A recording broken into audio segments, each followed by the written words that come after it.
Last winter's flood on the Somerset levels was the proof that something needed to be done. Rivers, drains and ditches hadn't been maintained. That's why £6 million was spent on dredging last year.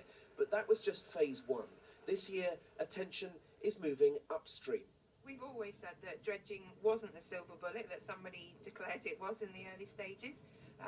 We needed to have the dredge to start the work, but now we need to, be looking at catchment problems as well as just the dredging. And obviously, we'll still go for the long-term thing of putting the barrage in. So, we are in it for the long haul. The catchment area for the River Parrett is enormous, almost half the size of Somerset, more than 400,000 acres, stretching from the Brendon Hills on the edge of Exmoor right around to Sherburn, east of Yeovil. Every drop of rain that falls in this area runs down into the rivers on the Somerset levels.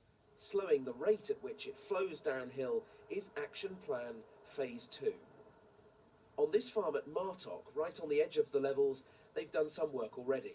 I've always been conscious, always, ever since I started farming, took over from father, of the amount of water that we just send down into the Parrett, and it disappears and doesn't affect us at all, but affects the farmers and the house owners, of course, on the levels. And if every farmer in the upper catchment could do something a little bit to help, that would be excellent.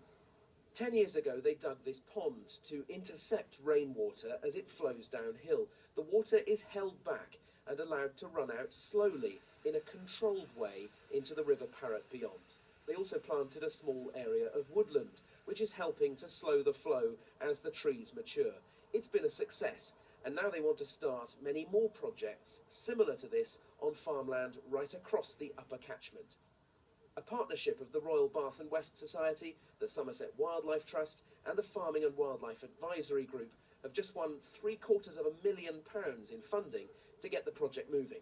You've got to get the upper catchment acting more like a sponge and less like a sloping roof. And up to now, we haven't had the money to do that. The key thing about this money, £750,000, is that we can put advisors in the field to make a real difference. The evidence that's being gathered on this farm will help shape the plan for the future. Very important, because this gives us confidence to be able to go to other people in this area, other farmers, and say, look, we know it can be done, no, it's not massively costly, we know it works, and also to be able to say, well, we can pay for it. It's not going to cost you anything, because this is for public benefit, not private benefit. The action plan for the future of the Somerset levels is a long-term one, 20 years.